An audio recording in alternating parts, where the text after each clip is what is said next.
নারীর প্রকৃত ক্ষমতায়ন চাইলে সংরক্ষিত নয়, বরং জনগণের সরাসরি ভোটে নির্বাচিত হয়ে অন্তত ১০০ জন নারীর প্রতিনিধিত্ব সংসদে প্রয়োজন বলে মন্তব্য করেছেন জাতীয় নাগরিক পার্টির উত্তরাঞ্চলের মুখ্য সংগঠক সার্জিস আলম।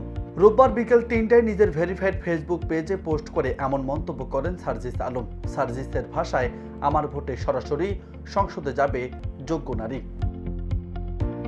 সার্জিস তার পোস্টে উল্লেখ করেন, সংসদে নারীদের সংরক্ষিত আসনের নামে সকল পক্ষকে খুশি রাখা, স্বজনপ্রীতি করা, প্রাইজ পোস্টিং দেওয়া, নারীর প্রকৃত ক্ষমতায়ন থেকে নারীকে দূরে রাখার অপ্রত্যাশিত বিভিন্ন প্রক্রিয়া।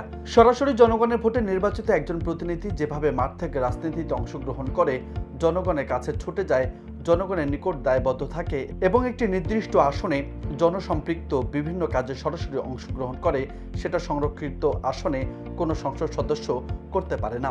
তাই নারীর প্রকৃত ক্ষমতায়ন চাইলে সংরক্ষিত নয়, বরং জনগণের সরাসরি ভোটে নির্বাচিত হয়ে অন্তত ১০০ জন নারীর প্রতিনিধিত্ব সংসদে প্রয়োজন। সেক্ষেত্রে আসন সংখ্যা ৩০০ যোগ ১০০ = ৪০০ জন হতে পারে।